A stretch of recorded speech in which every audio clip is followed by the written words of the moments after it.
Welcome to Miro's Library. Today, we dive into the original story of The Witcher, straight from the pages of Andrzej Sapkowski's novels. Long before the video games and television series, this dark fantasy world was shaped by political intrigue, ancient prophecies, and moral ambiguity.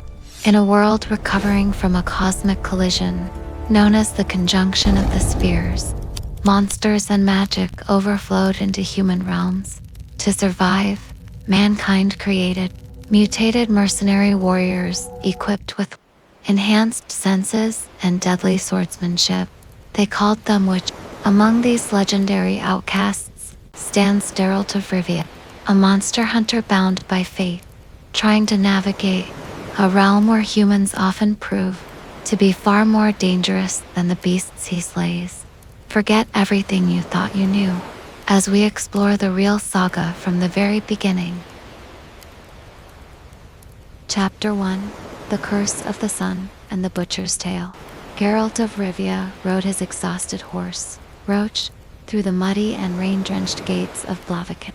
Behind his saddle swung the grotesque head of a swamp king, dripping dark blood onto the stones. Geralt hoped to trade the monsters, head for a modest sum of gold to buy supplies and warm food. Instead of gratitude, he was met with cold stares, whispers, and fear. To the common people, a witcher was not a heroic savior. He was a mutated freak, an unnatural outcast created through dark alchemy and forbidden magic. Geralt desired nothing more than to take his payment, rest his aching body, and leave the town behind. However, his arrival bound him directly to a bloody conflict that would shadow his name forever. In Blade, Geralt found himself caught between two desperate figures locked in a deadly feud. The first was Master Stregobor, a powerful wizard hiding inside a fortified magic tower. Stregobor believed in an ancient prophecy known as the Curse of the Black Sun. This dark belief claimed that royal girls born during a solar eclipse were mutated monsters destined to destroy human civilization. The second figure was Renfri, a former princess turned ruthless mercenary commander. Renfri had been hunted, tortured, and driven into exile as a child because of Stregobor's superstitious fears. Having survived years of brutal abuse, she had tracked the sorcerer to Blaviken to claim her vengeance. Both Stregobor and Renfri approached Geralt, attempting to hire his steel sword to execute the other.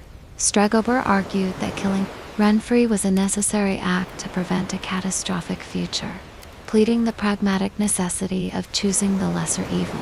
Renfri argued that her quest for justice was entirely justified, asking Geralt to stand aside while her mercenaries dragged the wizard from his tower. Geralt rejected both of their offers with quiet conviction. He held a strict philosophical stance on human conflicts. If forced to choose between one evil and another, he preferred not to choose at all. He urged Renfri to leave the town peacefully and warned Stregobor to face his past crimes. Despite Geralt's desperate efforts to maintain strict neutrality, tragedy erupted in the morning sun. Renfri and her band of cutthroats captured the innocent citizens of Blaviken in the crowded market square. She announced that she would murder the hostages one by one until Stregobor surrendered. In that terrifying moment, Geralt realized that pure neutrality was an impossible luxury. To protect innocent lives, he was forced to step onto the bloody cobblestones alone. Drawing his silver-hued steel blade, Geralt confronted the mercenaries. With supernatural speed, feline reflexes, and lethal precision, he cut down the entire gang in minutes. Finally, he met Renfri in a heartbreaking duel, dealing her a fatal blow. As Renfri bled to death, Stregobor emerged safely from his tower, eager to dissect her body for research.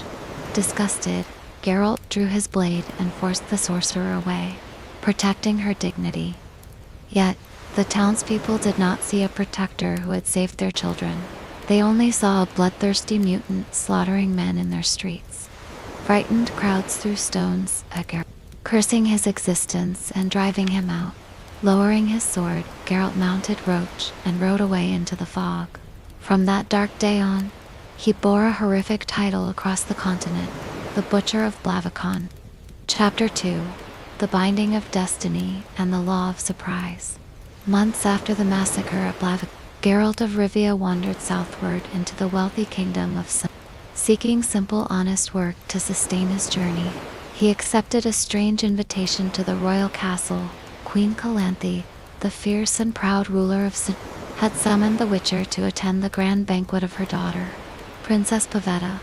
However, Calanthe did not want Geralt to hunt a beast in the wild. She secretly wanted him to act as an assassin. The queen feared an ancient debt that was about to be claimed during the feast, and she intended to use Geralt's lethal blades to prevent a diplomatic disaster and preserve her royal bloodline. As the royal feast reached its height, a monstrous intruder crashed through the heavy oak doors of the banquet hall. The figure was clad in rusted iron armor, his face hidden beneath a terrifying helm shaped like a hedgehog. He introduced himself as Duny, the urchin of Earl. Years prior, Duny had saved the life of Cintra's former king. In return for his heroics, Duny had invoked an ancient, sacred tradition known across the continent as the Law of Surprise. This cosmic law demanded that the saved man give the savior the first unknown treasure he found upon returning home. That hidden treasure was the newborn Princess Pavetta. Now Duny had returned to claim her as his rightful bride. Queen Calanthe ordered her guards and noble guests to execute the monstrous knight on the spot, refusing to hand her daughter over to a mutated beast. Bloodshed erupted across the banquet hall as swords were drawn and tables were shattered.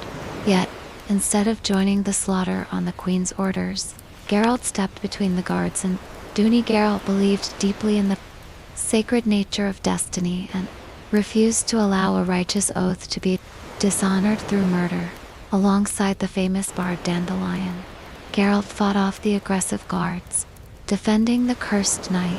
When the midnight chime echoed through the hall, Duny's horrific curse was temporarily lifted, revealing the handsome human prince beneath the helmet. Realizing that Pavetta truly loved Duny in secret, Queen Calanthe reluctantly accepted the match, granting her royal blessing to their union, with the dark curse permanently broken through true love and honor. The grateful Prince Duny insisted on rewarding Geralt with any treasure he desired. Geralt, who was wary of political games and materialistic rewards, initially refused any payment. However, to formally seal the magical debt between them, Geralt playfully invoked the Law of Surprise himself. He demanded that Duny give him whatever unexpected gift was currently waiting for the prince at home, a gift that Duny did not yet know he possessed. A sudden, breathless silence fell across the grand hall as Princess Pavetta fainted into her mother's arms. She was already pregnant with Duny's child, a secret unknown even to her husband. By the ancient laws of magic and fate, this unborn child now belonged entirely to Geralt of Rivia. Though Geralt attempted to laugh off the magical contract and walked away into the night without claiming the infant. The threads of destiny had been permanently woven. That unborn child was Princess Ciri, known to the world as Ciri, had spent his entire life running away from emotional attachments and human conflicts, but the Law of Surprise had bound his soul to a young girl who held the future of the entire world in her hands. Chapter 3: The Enchantress of Ghoulet and the Last Wish. Geralt of Rivia and his faithful companion, the colorful bard Dandelion, traveled through the quiet wilderness near the river town of Rindwell, fishing for their evening meal. Dandelion pulled a sealed ancient amphora from the riverbed, ignoring Geralt's cautious warnings. The greedy bard broke the ancient seal, expecting to find gold or precious jewels.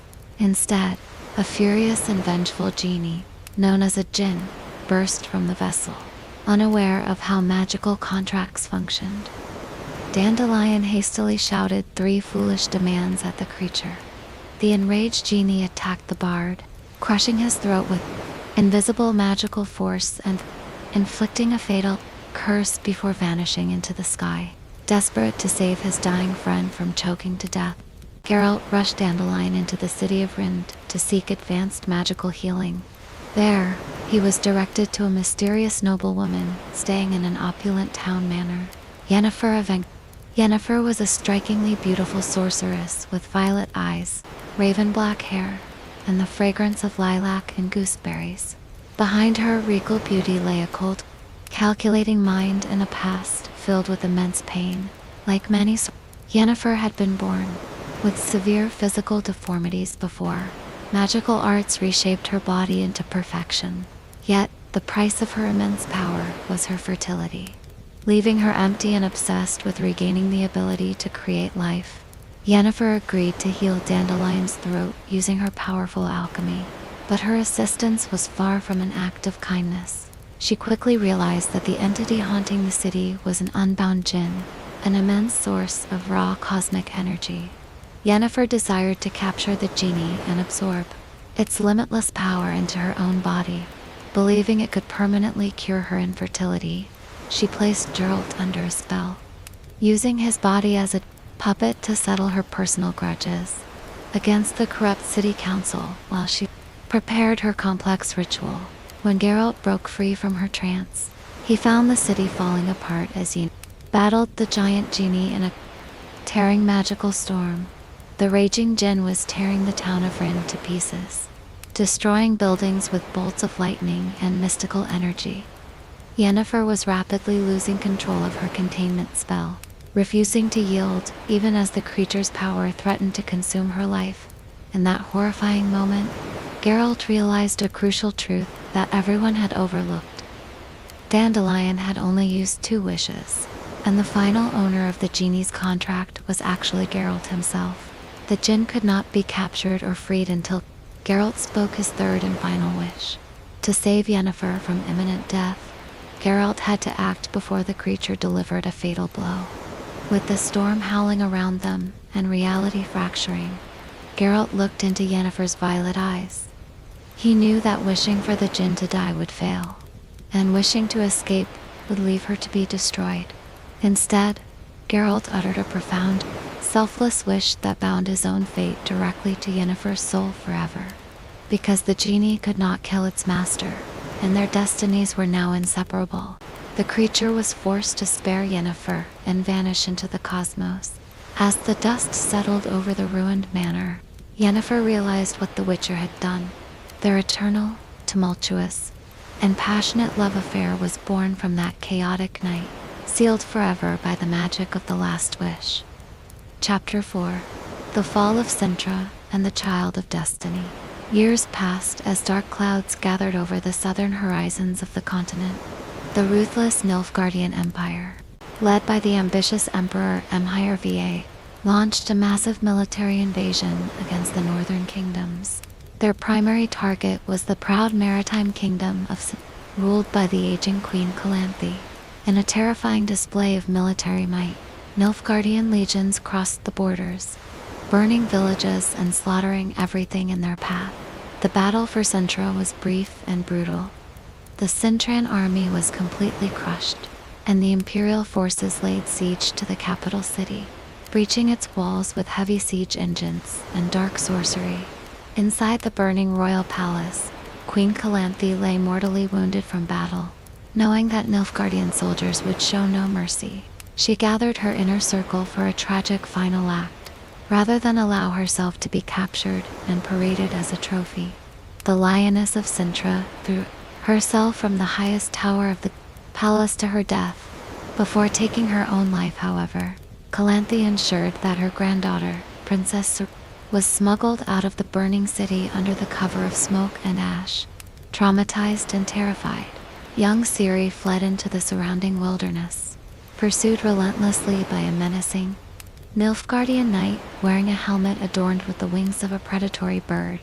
As Cintra burned to the ground, Geralt of Rivia was miles away, unaware of the exact catastrophe unfolding in the south. Yet, he felt a deep, instinctual pull through the invisible threads of fate. For years, Geralt had tried to deny his connection to the law of surprise, believing that a mutated monster hunter had no right to raise a child. But as rumors of Cintra's brutal fall spread across the land, Geralt realized that Ciri was now an orphan running for her life. Abandoning his usual neutral contracts, the Witcher began a desperate journey across war-torn territories, searching through refugee camps and devastated towns for any trace of the lost princess. While running through the war-ravaged countryside, Ciri discovered an extraordinary, terrifying power within herself. Possessing the ancient elder blood, a rare genetic gift passed down from ancient elven sorcerers. Extreme emotional distress triggered catastrophic magical outbursts. When cornered by bandits or Imperial scouts, her screams could shatter solid rock and paralyze her attackers. Unbeknownst to her, this legendary bloodline made her the most valuable person on the continent. Kings, sorcerers, and emperors all sought to capture Ciri, desiring to control her power or force her into a political marriage that would grant them absolute control over the world's future. Fate finally completed its long, inevitable cycle in the quiet cottage of a peasant merchant. Geralt had saved the merchant from a pack of deadly monsters, and in return, the grateful farmer offered him hospitality at his home. When Geralt stepped into the farmyard, he found Ciri, who had been taken in by the merchant's wife days earlier. Recognizing each other instantly, despite never having met, the young princess ran into the Witcher's arms. As Ciri wept and asked if she was truly his destiny, Geralt embraced her tightly, accepting his true purpose at last. He was no longer just a solitary mercenary. He was a father, ready to protect his child against the entire world. Chapter 5. Kaer Morhen and the Awakening of the Elder Blood. Geralt brought young Ciri to Kaer Morhen, the ancient, secluded mountain fortress of the Witch, hidden deep within the treacherous Blue Mountains. This decaying stronghold served as a safe haven for the few remaining monster hunters during the brutal winter months. There, Ciri met Geralt's mentor, Vesemir, alongside her new foster brothers Lambert and Kuhn. Understanding the grave dangers hunting the young princess, the old Witchers resolved to teach her how to survive. They began training Ciri in the lethal arts of swordplay, acrobatics, and physical endurance, pushing her young body to its absolute limits upon the freezing stone battlements. Despite her royal upbringing, Ciri threw herself into the grueling regime with fierce determination. She ran the perilous obstacle course known as the Trail, mastered basic fencing stances, and learned the anatomy of dangerous beasts. However, as the harsh winter tightened its grip, strange and terrifying phenomena began to occur within the fortress walls. During her sleep, Ciri suffered from violent night terrors and fell into deep, trance-like states. While entranced, she spoke in an eerie, ancient voice, uttering chilling prophecies of impending death and catastrophic world-ending events. The Witchers quickly realized that Ciri possessed a power far beyond their physical steel and basic combat science.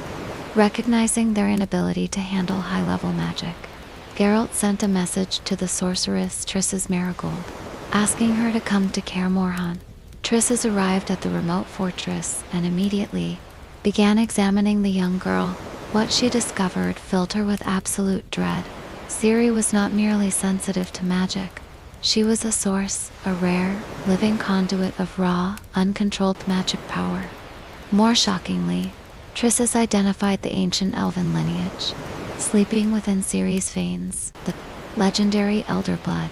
This genetic trait granted her the potential to manipulate space and time, but without proper mental training, her unbridled energy threatened to destroy her mind and tear reality apart. Tris tried her best to comfort Ciri, acting as an older sister while attempting to stabilize her volatile magical outbursts with potions and meditation. However, Tris soon admitted her own limitations, warning Geralt that Ciri required a far more powerful and experienced master to teach her how to control such cosmic force. There was only one sorceress on the continent, capable of taming the wild energy of the elder blood without breaking the child's spirit, Yennefer of Vengerberg. Though Geralt and Yennefer's relationship remained deeply strained by past heartbreaks. Geralt swallowed his pride and wrote a letter pleading for her help to save his adopted daughter. Leaving Kaer Morhen behind, as spring melted the mountain passes, Ciri was sent to the sanctuary of Temple of Melitel in El. There, under the watchful eye of High Priestess Neniki, Ciri met Yennefer. Initial tension between the fierce sorceress and the stubborn princess quickly gave way to a profound mother-daughter bond. Yennefer began rigorous lessons in magical control, mental discipline, and elven history. Under Yennefer's strict yet loving guidance, Ciri learned to channel her terrifying power instead of fearing it, unaware that dark forces across the continent were already closing in to capture the child who held the fate of the world. Chapter 6: The Betrayal at Thanedd and the Rat Pack. As dark political rumors spread across the northern kingdoms, Yennefer brought Ciri to Thanedd Island for a grand conclave of sorcerers. The Brotherhood of Magic had called this assembly to unite the northern realms against the growing threat of Nilf. However, beneath the extravagant dinners and polite smiles, a deadly conspiracy was about to erupt. Vilgefortz of Ragavine, a brilliant and charismatic sorcerer, had secretly allied himself with Emperor Emhar. He planned to overthrow the northern leadership, slaughter his fellow mages, and capture Ciri to harvest the ancient power within her elder blood for his own dark ambitions.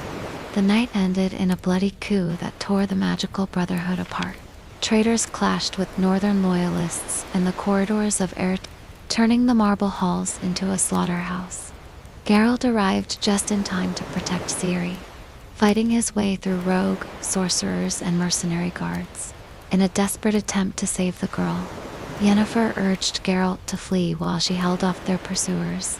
As Geralt guided Ciri toward safety, they were cornered by Vilgefortz himself.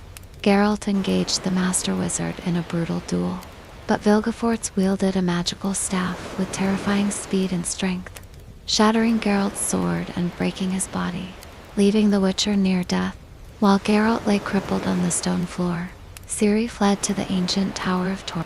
Lara cornered at the top of the crumbling structure by Vilgefortz's men. Ciri made a desperate choice. She reached out to a unstable, decaying portal inside the tower. The magical portal exploded with blinding energy, destroying Torlara and scattering Ciri across space and time. She materialized alone in the middle of the Korath Desert, a vast and lifeless wasteland known as the Frying Pan. Starving, dehydrated, and hunted by venomous beasts, Ciri survived the desert through sheer willpower, eventually forfeiting her magical abilities after a terrifying encounter with dark fire magic. Exiting the desert at the southern borders, Ciri was captured by local bounty hunters and imperial trappers. Broken, traumatized, and stripped of her royal identity, she was rescued by a group of young outlaws known as the Rats.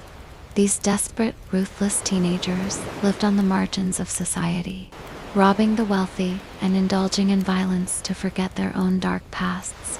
Desperate for protection and a sense of belonging, Ciri abandoned her name and adopted the persona of Falco. She joined the gang, learning to kill without hesitation, losing herself in a whirlwind of crime, theft, and bloodshed across the provinces. Meanwhile, a battered Geralt was brought to the sacred forest of where dryad healers slowly mended his broken bones and shattered body. News reached him that Ciri had vanished, with rumors claiming she had been captured by Nil. Driven by absolute devotion, Geralt refused to rest, even though he could barely walk without pain. He gathered his steel sword and left the forest to begin a hopeless quest across a war-torn continent, joined by a ragtag group of loyal companions, including the bard Dandelion and a mysterious higher vampire named Regis. Geralt set out to find his daughter against impossible odds. Chapter 7: The Hansa's Quest and the Nightmare of Bonhart. Geralt's body had not fully healed from his brutal defeat by Vil, yet his determination to rescue Ciri burned brighter than ever. Leaving the sacred forests of Brokilon behind, he formed a small, unlikely band of companions known as his Hands.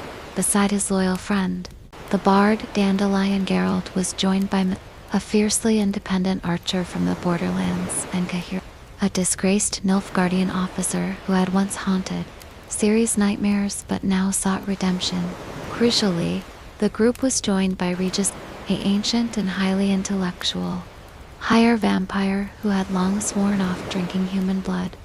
Together, this ragtag fellowship set out across war-torn territories, marching directly into the heart of conflict to track down the lost princess. While Geralt's Hands fought their way through burning villages and hostile military patrols, Ciri was living a nightmare of her own in the south. Her time with the rats came to a sudden, horrifying end when the gang was tracked down by Leo Bonhart was a ruthless, terrifying bounty hunter, whose reputation chilled the hearts of mercenaries across the continent. He wore 3 Witcher medallions around his neck, taken from monster hunters he had slain in cold blood. In a matter of minutes, Bonhart methodically slaughtered every member of the rats in front of Ciri's eyes, overpowering her and taking her captive instead of killing her immediately. Rather than delivering Ciri straight to her pursuers, Bonhart sought to break her spirit entirely. He bound her in heavy chains, beat her mercilessly, and dragged her to the arena in the town of Claremont. There Bonhart forced the traumatized princess to fight for her life against bloodthirsty gladiators and wild beasts for the entertainment of betting crowds. Ciri was forced to use all her martial training just to survive, sinking deeper into despair and rage with every life she was forced to take. Through this brutal torture, Bonhart attempted to turn the heir of the Elder Blood into nothing more than a lethal, obedient show animal. Despite the absolute degradation, an ember of resilience survived within Ciri. A wealthy nobleman named Stefans, working under secret orders from imperial factions, eventually tracked Bonhart down to take custody of the girl. Skellen brought a team of assassins equipped with specialized weapons, intending to eliminate Ciri before she could reach the Emperor. During a chaotic confrontation between Bonhart's men and Skellen's mercenaries, Ciri seized her chance. Breaking her bonds and reclaiming her sword, she mounted a horse and fled into the surrounding wilderness. Though not before Skellen threw an iron-throwing star that left a deep, permanent scar across her cheek. Bleeding and exhausted, Ciri vanished once again into the misty countryside, pursued by both Bonhart and Skellen's killers. Far to the north, Hansa continued their relentless march through freezing rain and winter snows. Though separated by hundreds of miles of brutal wilderness and political bloodshed, the invisible thread of destiny pulled father and daughter closer together. Ciri was no longer the helpless princess of Cintra, nor was she the chaotic outlaw Falco. She was becoming a battle-hardened survivor, preparing for the ultimate reckoning against those who had torn her world apart. Chapter 8: The Tower of the Swallow and the Passage of Worlds. Wounded and freezing, Ciri collapsed in the swampy wilderness of Periplet. She was found and nursed back to health by Visigoda of Corvo, an elderly scholar living in self-imposed exile deep within the marshes. In his secluded hut, Ciri healed her physical wounds and shared the dark story of her life, from the fall of Cintra to the massacre of her friends. Under Visigoda's quiet wisdom, Ciri confronted her inner trauma and regained her sense of purpose. As winter descended upon the swamps, she prepared to face her pursuers, knowing she could no longer run from her destiny. Equipped with ice skates and her sword, Ciri left the swamp to face Leo Bonhart and Stefan Skellen's mercenaries. She lured them onto the frozen surface of Tarn Mira, a vast lake covered in thick ice and dense fog. Using her incredible speed, agility, and the blinding mist to her advantage, Ciri glided across the ice, striking down her enemies one by one. Bonhart watched in horror as his hired killers were slaughtered on the frozen lake.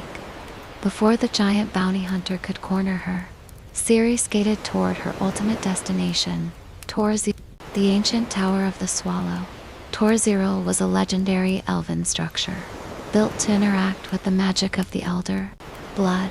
As Ciri approached the tower's threshold, its ancient mechanisms activated.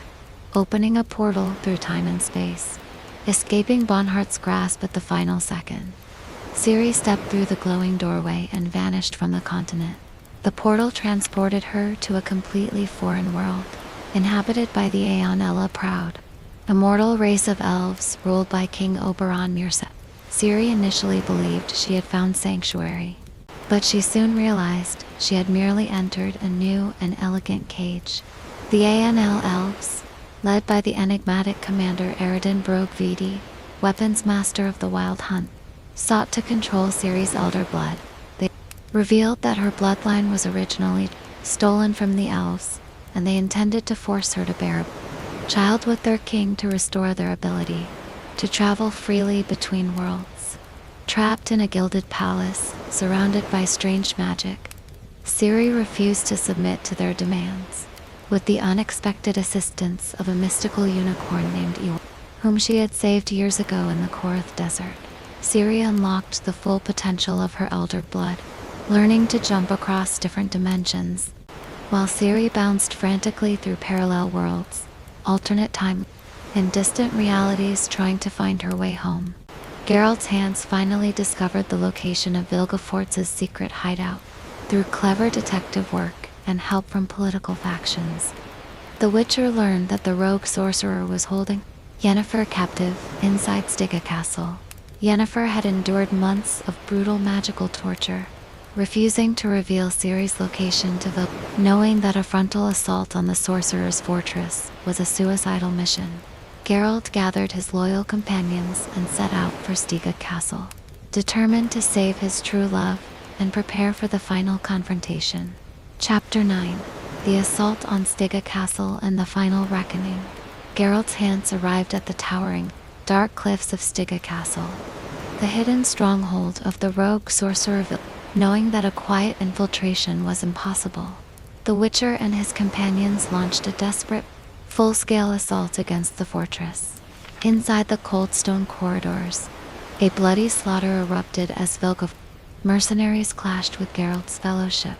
One by one, Geralt's loyal friends paid the ultimate price for their devotion. Milva fell to an enemy arrow while providing cover. Kaer was cut down while protecting Ciri, and the brave higher vampire, Regis, was incinerated into molten stone by Vilgefortz's overwhelming fire magic. While the hands fought and bled throughout the castle, Ciri materialized directly inside Stygga Castle using her spatial powers, intent on surrendering herself to save Yennefer. Instead, she was captured and forced to confront her worst nightmare, Leoba. In a grand hall stained with blood, Ciri drew her sword and engaged the terrifying bounty hunter in a final, vicious duel. Bonhart fought with brutal strength, but Ciri utilized her agility, fencing mastery, and cold focus, turning his own aggression against him. With a swift, decisive strike, she drove her blade through Bonhart's heart, claiming the Witcher medallions from his neck and avenging her fallen friends. Simultaneously, Geralt freed Yennefer from her magical chains, and together they marched to face Vilgefortz in his inner sanctum. The sorcerer was at the height of his power, wielding a magical staff and devastating spells that easily shattered Geralt's illusions and threw Yennefer aside. Vilgefortz boasted of his absolute superiority, preparing to incinerate the Witcher once and for all. However, Geralt was wearing a magical, illusionary medallion, given to him by Fringilla Vigo, in a split second of hesitation created by the sorcerer's confusion. Geralt closed the distance and executed a perfect, lethal sword combination, decapitating Vilgefortz and ending his reign of terror forever. As the dust settled over the ruined hall, the surviving trio Geralt and Ciri were finally reunited in a tearful embrace. However, their moment of peace was immediately shattered by the sudden arrival of Emperor Imhir var Emrys and his elite Nilfgaardian legions. The Emperor revealed his true, shocking identity. He was Duny, Prince of Cintra and Ciri's biological father, who had faked his death years ago.